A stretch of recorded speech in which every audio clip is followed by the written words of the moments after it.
Hi everyone, it's Sherry Miller here again today on day 9, and I have my beautiful helper Zoe here again with me today.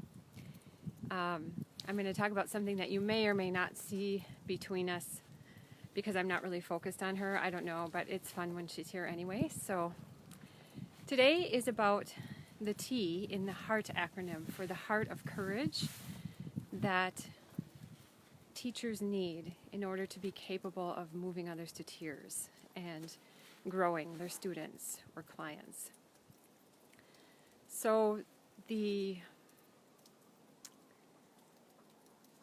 I believe our two most fundamental desires are to be fully self-expressed and to be understood.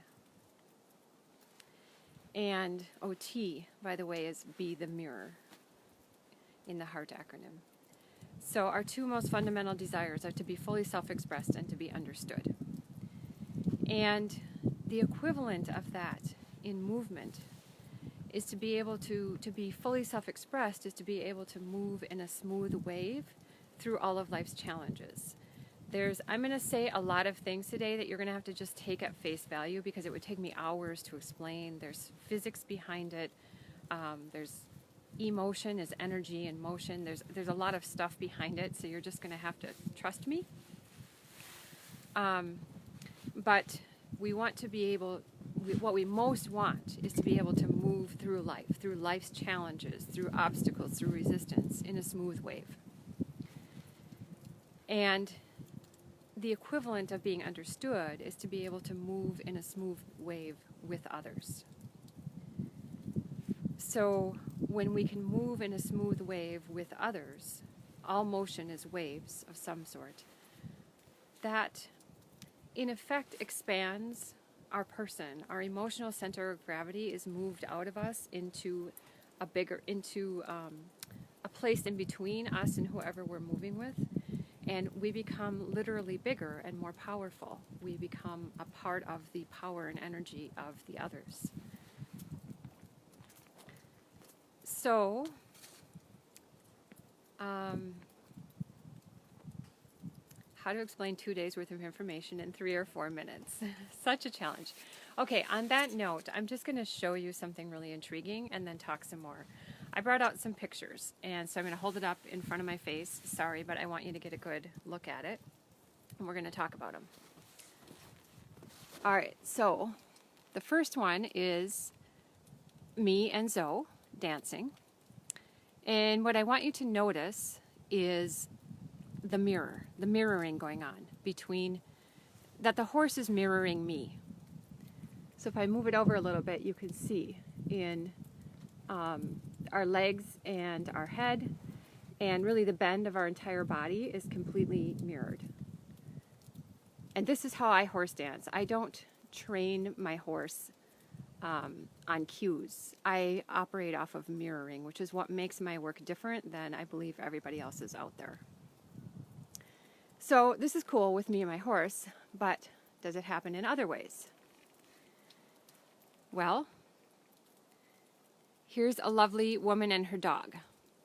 And again, I really hope this is showing up okay because I'm getting a lot of reflections, but I tested it earlier and it looked okay, so I hope you can see it. Anyway, you can see the mirroring. Her dog is completely mirroring her. Very, very beautiful. And here's a dog and a deer. Again, mirroring each other. So this is something that happens in the animal world all the time.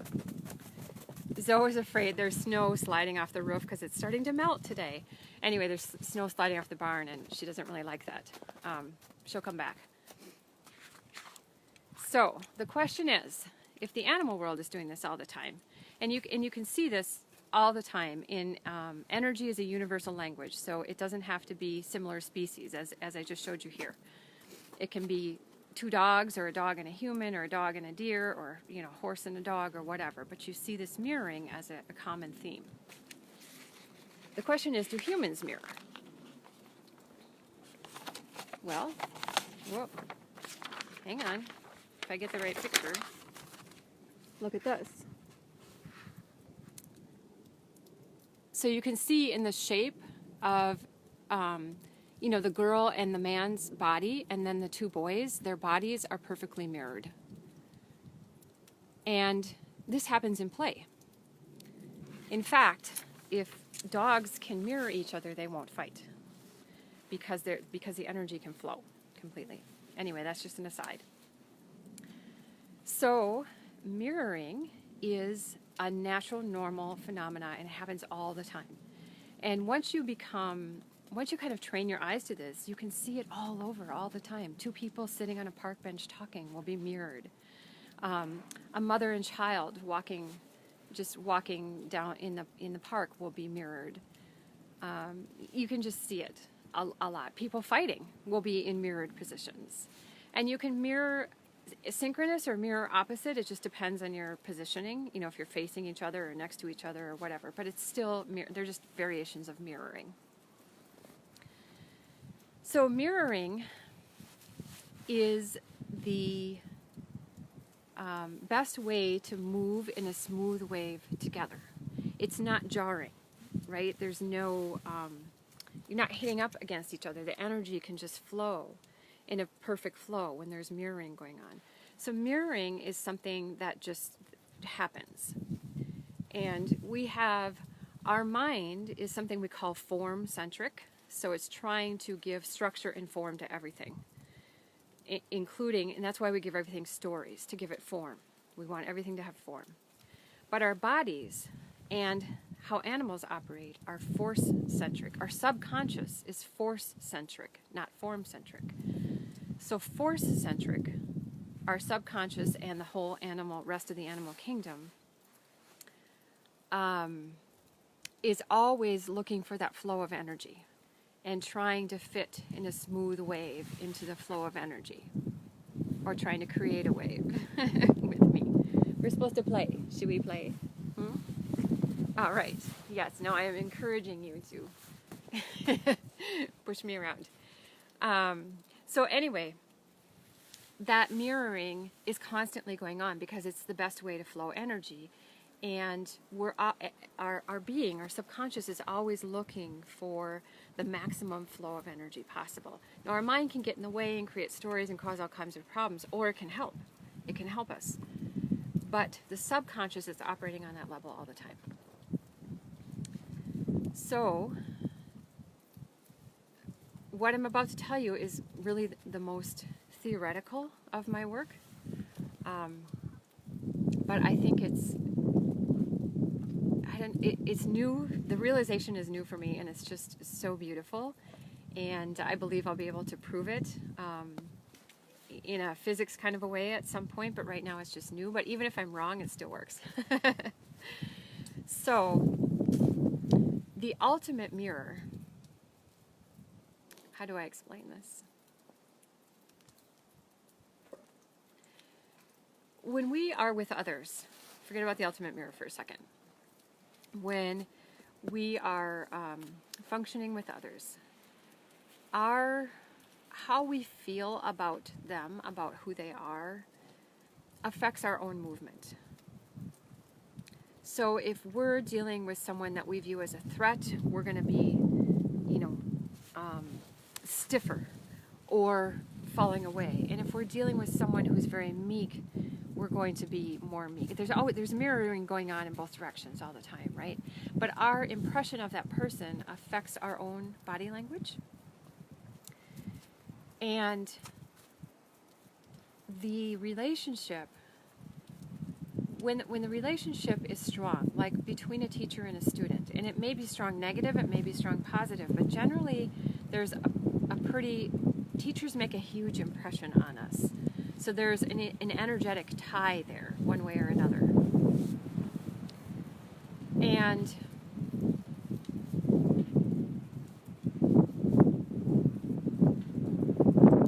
I believe that our students, when we're present and have that tie, that they mirror who we see them as, or more importantly, who we feel them as. And that masterfully beautiful teachers can get others to grow because they have the courage to see whoever they're working with as great, to see them in their full glory, to see them completely capable, to see them outside of all the shit that's happened that's shut them down or made them over anxious or over crazy or caused problems with them. They have the courage to see the person that way. And their student literally mirrors, energetically mirrors who the teacher sees them as. And that's pretty profound. It puts a lot of responsibility on the teacher. And it's even deeper than that, because how the teacher feels about themselves deeply affects their capacity for how they can feel about another person. So if the teacher has no capacity to stand in their greatness, they're going to be very limited in their capacity to feel the other being in their greatness. And so the mirroring will have a negative effect. When the teacher can stand in their greatness, it's not showing off, it's just being quietly in your greatness. Then the teacher has the capacity to see the other, I say the other being, because it could be a person or an animal, in their full greatness. And when you're connected, they will mirror what you see them as, or what you feel them as. It's really what you feel them as. And even if I'm wrong about exactly how that's working, they still will mirror your postures. So you have to have the power of supple, open greatness in order for your student to get there. Unless the student is more grounded than you, then they can get there without you. But if you're helping them to grow, which means you're more grounded than them, then you need to have that posture in order for them to mirror it and join you in that.